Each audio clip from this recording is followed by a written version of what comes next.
Good afternoon. My name is Blake Fannin, and I'm here to talk about happiness. More specifically, happiness when it comes down to philosophy and whether it's mental or physical.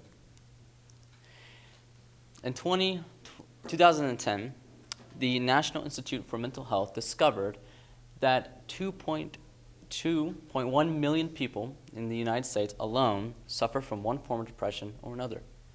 That is over 8% of the total population, or 1 in 5 Americans.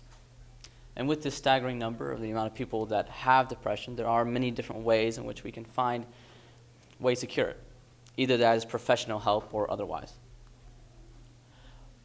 Depression, as a form of mental disorder, comes from multiple different factors in your life. They can be from no dreams, no motivation, or having no meaning in your own life. Oftentimes, our own negative thoughts. You are your greatest enemy in your own way.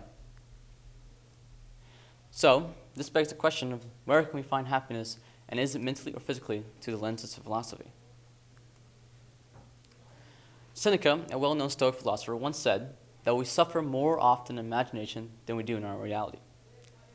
Our mind plays tricks on us, and things we think are sad and depressing are really not.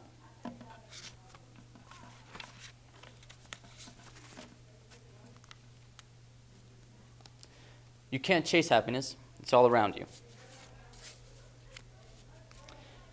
A university professor, Penny Locaso, at Cyprus University, once stated that happiness is not a destination, it's a state of mind, and you don't need to be in it in every moment of every day. There are two forms of philosophy that I discovered to be most adequate to finding happiness. They range from Stoicism to hedonism. Stoicism is a philosophy which believes in accepting the natural course of the world, accepting that some things are uncontrollable while others are. Stoics also believe that you can find happiness through achievements, motivation in your life, either through a job or whatever you deem is a motivation. Pain is necessary for the existence of pleasure.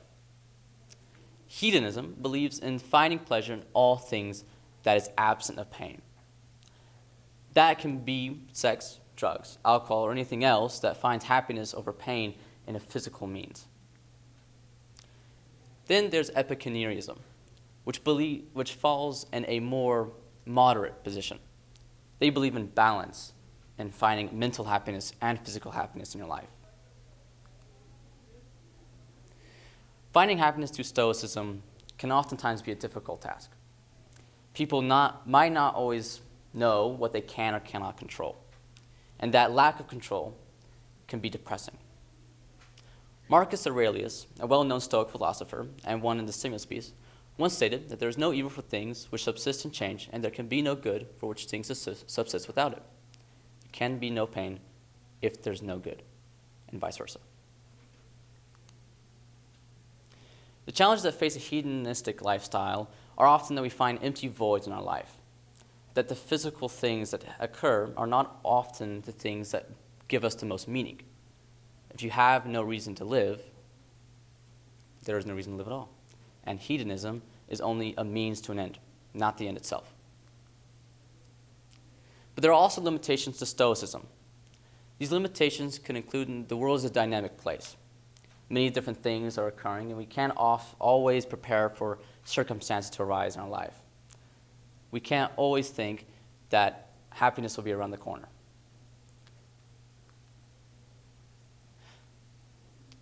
My research found that to find true happiness, we have to accept the outcomes, and we have to find balance in our own lives. Balance between our mind and the things that we do in our everyday life. We must find our own meaning in what we do. My conclusion is simple. It is your own mindset which brings you happiness.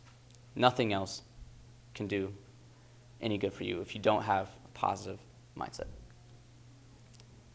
And that's my work cited. Thank you, Blake. What evidence did you gather that you didn't include, and why did you choose not to use that evidence? So I also found another philosophical school of thought known as utilitarianism. and it mostly believes that happiness comes from a group. If a group is happy, then that individual will be happy because he made his neighbor or his family happy, so the happiness kind of sheds off. But I wanted to more focus on individuals rather than a group, so I left that out. Blake, how's your conclusion in conversation with the body of literature or other research sources you examined?